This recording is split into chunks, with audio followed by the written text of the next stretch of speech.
É minha única cadeira de rodas, mas leva para você. A chuva caía forte naquela noite em Belém, no Pará. O barulho das gotas nas telhas de zinc criava um som ensurdecedor. Era por volta das 23 horas. As ruas estavam vazias, com apenas a luz amarelada dos poucos lamperinhas que ainda funcionavam naquele beco. Miguel, 34 anos, deficiente desde os 19 anos em acidente de trânsito, empurrava sua cadeira de rodas com as mãos. Suas palmas tinham calosidades grossas, queijadas de anos de esforço. Ele ia para casa após um dia inteiro de trabalho no mercado público, onde vendia frutas por conta própria. Seu rosto era magro, com barba por prenda, e seus olhos castanhos tiniam uma luz que não apagava, mesmo no escuro. Já perto da sua rua, ele ouviu um gemido vindo de dentro de um beco estreito. Miguel parou. Ele podia ter seguido em frente. Estava exausto, com as mãos doendo e o corpo pesado. Mas algo dentro dele não deixou. Ele virou a cadeira para dentro do beco. Ali, sentado no chão molhado, apoiado contra uma parede com tijolos expostos, estava um homem. Seu nome era Rogério, 45 anos, vestindo um paletó sujo e rasgado, cabelo encharcado e o pé direito inchado como um melão. Ele tentava se levantar e não conseguia. Suas mãos tremiam. Miguel chegou mais perto. A água escorria pelo rosto de Rogério, mas Miguel reconheceu aquilo. Não era só chuva. "Você tá bem?" perguntou Miguel com voz grave e calma. Rogério olhou para cima. Seus olhos vermelho escuros mostram vergonha. Ele olhou para a cadeira de rodas de Miguel e depois voltou o olhar para o próprio pé. "Eu não preciso de pena." Rogério cuspiu as palavras, com raiva. Miguel não se abalou. Ele sorriu, um sorriso pequeno, e disse algo que mudaria aquilo tudo. "É minha única cadeira de rodas, mas ela leva para onde você precisa ir."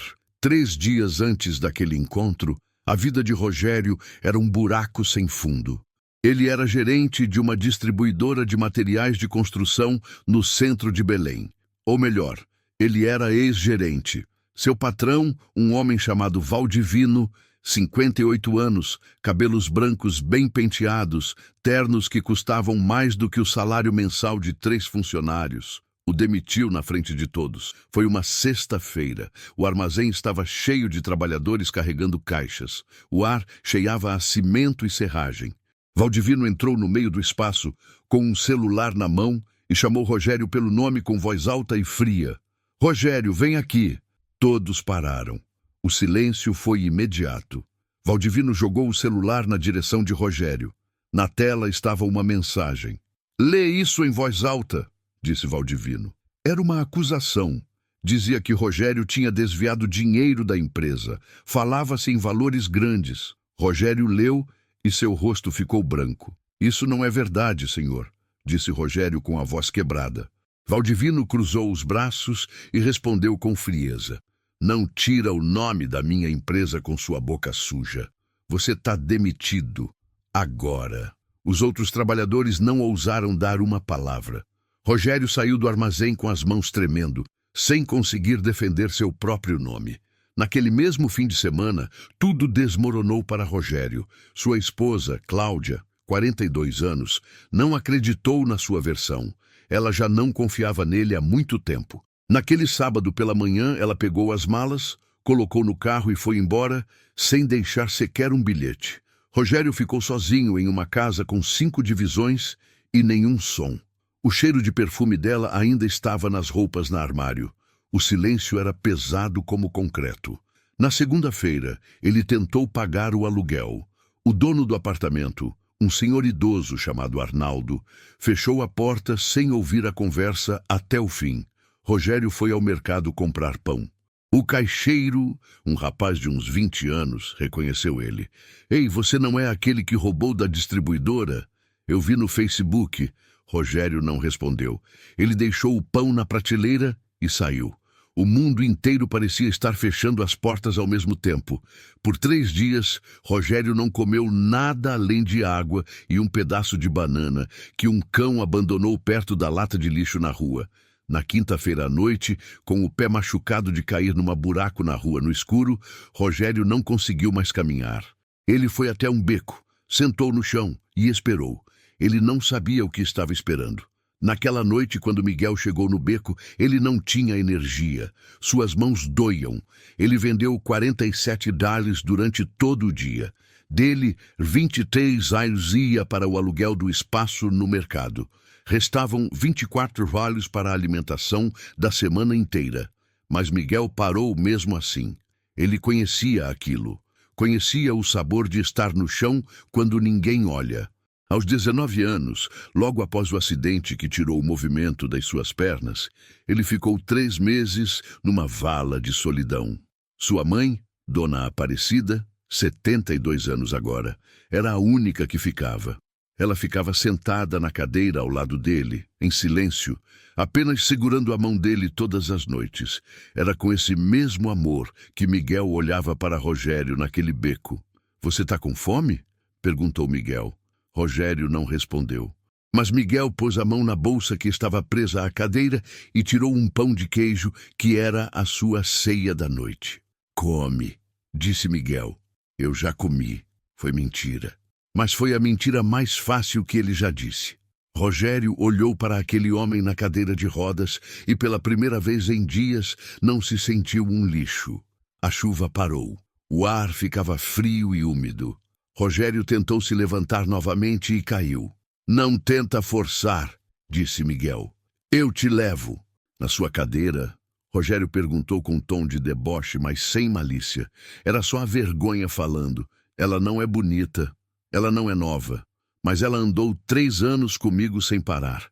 Miguel se transferiu do assento da cadeira para o chão, em um movimento que mostrava que ele tinha feito isso centenas de vezes. Ele se apoiou nas mãos e ficou sentado na calçada molhada, sem problema nenhum.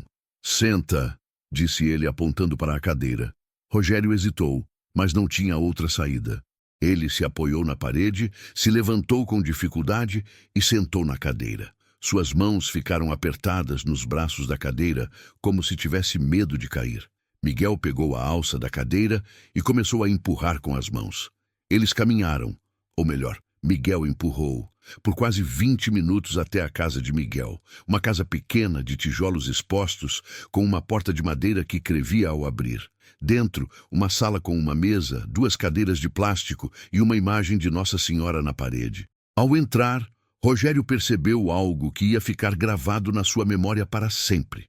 Na porta, pendente em um pregador de roupa, estava um papel com uma oração escrita à mão, com letra miúda e tremida. Era a oração que Miguel rezava todas as noites, pedindo a Deus que colocasse alguém no seu caminho que precisasse da sua ajuda. Rogério leu aquela oração e sentiu que algo dentro dele se quebrou, não por fora, mas por dentro. Miguel deitou Rogério no seu próprio colchão, um colchão fino de espuma no chão.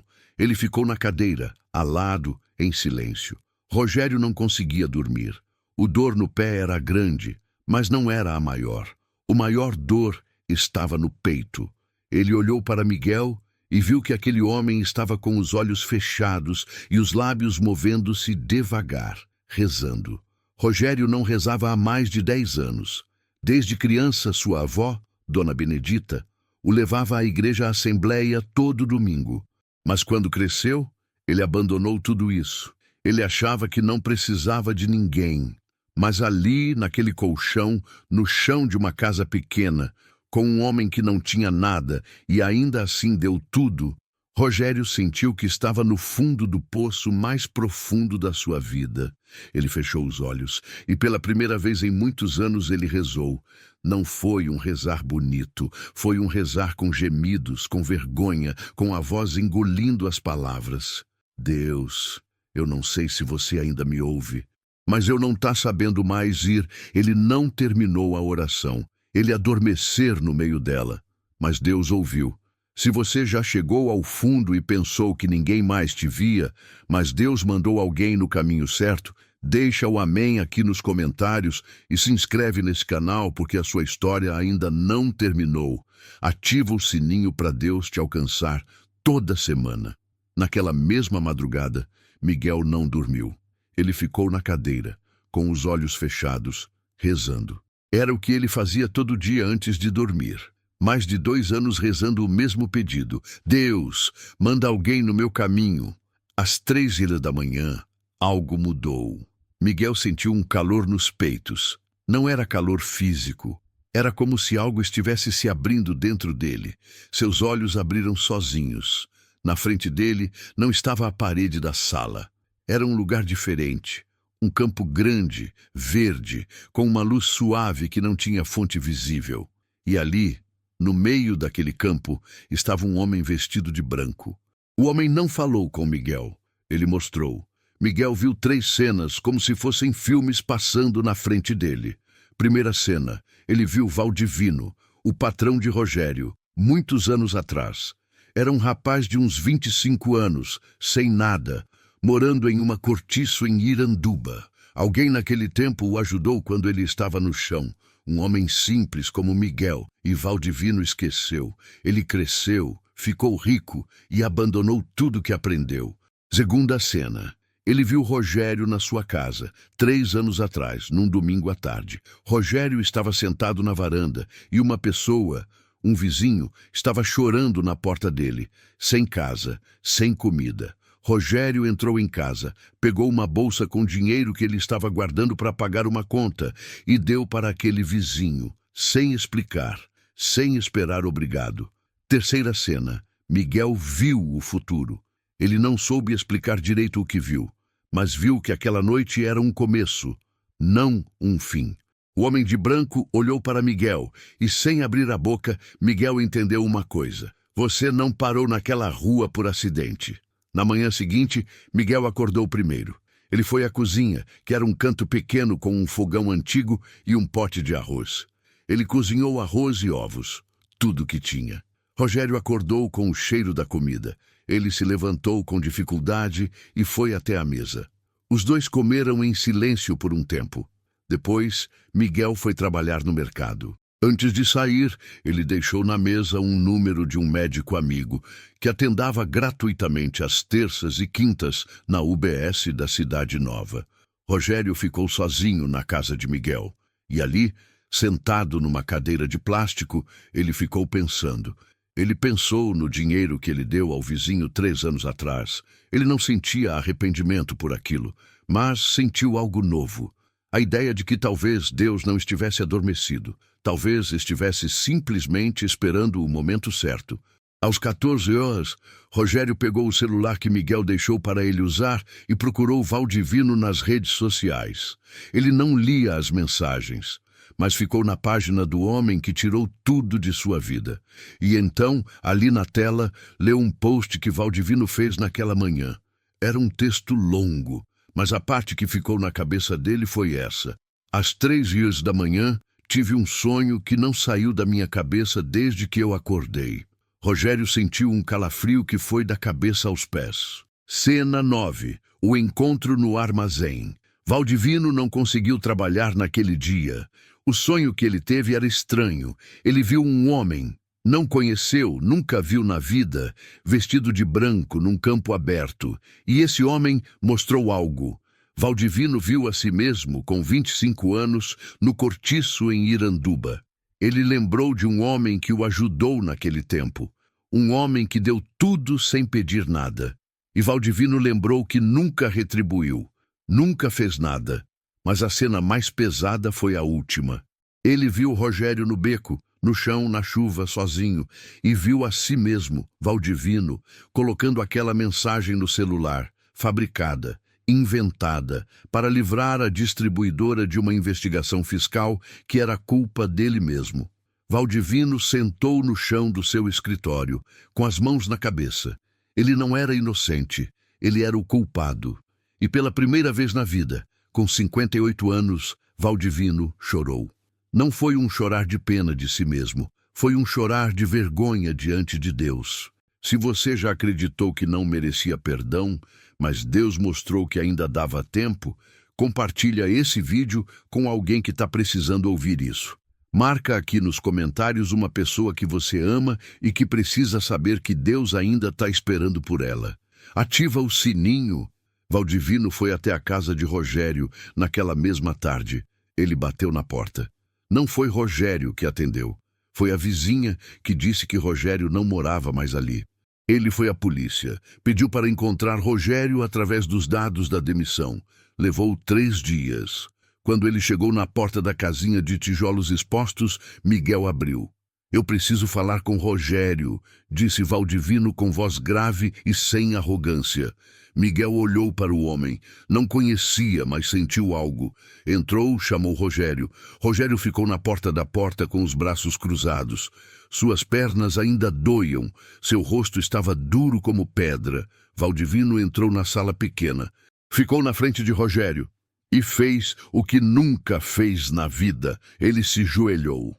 Os joelhos do homem de 58 anos, que não se curvava para ninguém, tocaram o chão de terra batida daquela sala.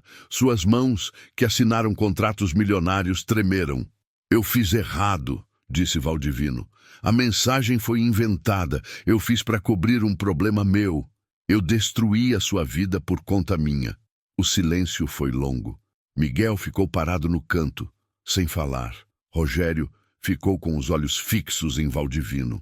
Suas mãos fecharam numa bola. Sua mandíbula travou. Dentro dele, uma voz dizia para não perdoar.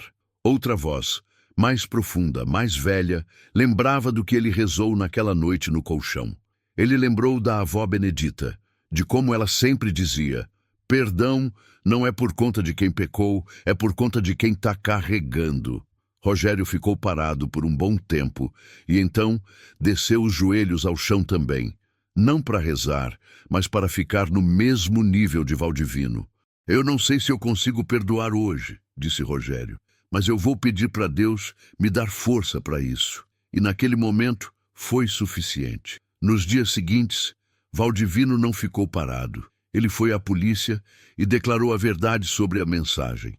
A investigação que estava sobre Rogério foi arquivada. Ele foi à justiça e prestou depoimento contra si mesmo, assumindo a culpa pelo problema fiscal da distribuidora. Depois, ele foi até o mercado público onde Miguel trabalhava. Ele montou uma banca ao lado de Miguel. Não grande, só um espaço para Miguel ter um lugar fixo, sem pagar aluguel por um ano inteiro. Valdivino não anunciou isso na internet, não fez vídeo, não pediu que ninguém soubesse. Mas as pessoas do mercado saberam mesmo assim e começaram a comprar mais de Miguel. A terceira mudança foi a mais pesada para Valdivino. Ele foi à igreja Assembleia de Deus na cidade, onde ia quando criança, e se sentou na última fileira. Ficou ali por 2 horas, em silêncio, durante a adoração. Não dançou, não tocou ninguém, só ficou sentado, com a cabeça baixa e as mãos na frente dele, rezando um pedido que ele não fazia há mais de 30 anos. Valdivino não era mais o mesmo homem que saía em ternos caros pela porta do armazém. 1 mês depois, Miguel foi convidado para falar numa noite de evangelismo na Igreja Divina Misericórdia, no bairro da Cidade Nova. Ele não é de falar em público, suas mãos sudam quando tem muita gente. Mas ele foi. Sentou na cadeira, no frente da sala, com cerca de 80 pessoas na plateia. Ligam as luzes. E ele começou a falar. Ele não complicou nada. Falou de lá que um filho de Dona Aparecida falaria. "Eu sou deficiente há 15 anos. Não tenho nada. Mas eu tenho um Deus que ouve. Eu pedi a ele que mandasse alguém no meu caminho e ele mandou. Ele não falou nome, não falou detalhes. Mas quando ele chegou na parte da oração que pedia que Deus colocasse alguém no seu caminho, algumas pessoas na plateia estavam chorando. Ao final, ele disse uma coisa que ficou na cabeça de quem estava ali. A menor casa pode ser o maior templo, se quem mora nela deixa a porta aberta para Deus. 3 semanas depois da noite de evangelismo, um homem foi até o mercado público procurar Miguel. Seu nome era Paulo, 50 anos, proprietário de uma empresa de transporte adaptado para deficientes na região norte. Ele era irmão de uma das pessoas que esteve na noite de evangelismo e ouviu a história de Miguel. Paulo ficou em frente à banca de Miguel e ficou observando por um tempo. "Você é Miguel?" perguntou. "Sou", respondeu Miguel. Preciso de um motorista para o meu ônibus adaptado. Alguém que entenda como é viver nessa situação. Alguém que não vai ter pena das pessoas. Alguém que vai entender. Miguel ficou em silêncio por um segundo. Paulo continuou. O salário não é grande, mas é fixo e tem plano de saúde. Miguel não respondeu na hora, mas naquela noite, ao rezar antes de dormir, ele não pediu mais que Deus mandasse alguém no seu caminho. Ele só disse obrigado. A semente que ele plantou naquela noite no beco, ao dar a sua cadeira de rodas para um desconhecido, deu um fruto que ele nunca imaginou. 5 anos depois, Miguel completou 39 anos. Ele morava numa casa pequena, mas própria. Um terreno que o governo cedeu através de um programa social que ele se inscreveu com a ajuda de Paulo. A casa tinha 2 divisões e uma horta no quintal que Dona Aparecida cuidava todas as manhãs. Rogério se recuperou. Ele trabalhou na distribuidora novamente, não como gerente, mas como assistente, voluntariamente por um tempo. Depois, com a ajuda de Valdivino e de um pequeno investimento, ele abriu uma lanchonete pequena na Cidade Nova. Ele devia $0 e ia bem. Valdivino mudou sua vida. Ele não era mais o mesmo homem. Ele ia à igreja toda semana. Ele não falava mais sobre dinheiro como se fosse o único que importasse. E toda primeira sexta-feira do mês, ele ia ao mercado público e ajudava Miguel na banca sem dizer nada, só empurrando as caixas e contando o dinheiro do dia. Miguel continuou trabalhando no ônibus adaptado. Toda manhã, quando os passageiros subiam, ele sorria com a mesma forma. Um dia, um rapaz de 17 anos, deficiente desde o nascimento, subiu no ônibus com os olhos vermelhos. Tinha passado um dia pesado na escola. Esteve humilhado. Miguel olhou para ele pelo espelho do ônibus e disse: "Boa tarde. Você está numa mão segura." O rapaz não respondeu, mas ficou ali, em silêncio, até o ponto final. E quando desceu, ele olhou para Miguel e perguntou: "Como você está tão feliz sendo deficiente?" Miguel parou por um segundo. E então respondeu com algo que vinha de dentro dele, algo que não precisava pensar. "Eu não sou feliz por tudo que eu tenho. Eu sou feliz por tudo que Deus me deu quando eu não tinha nada. Se você chegou até aqui, foi porque Deus te trouxe até essa história. Deixa o like agora, se inscreve nesse canal e ativa o sininho, porque Deus tem mais história de fé para te contar. E se essa história te tocou, compartilha com alguém que está precisando lembrar que mesmo no fundo do poço, Deus não te esquece. Comenta aqui embaixo qual milagre você está esperando. Eu vou orar por cada um de vocês.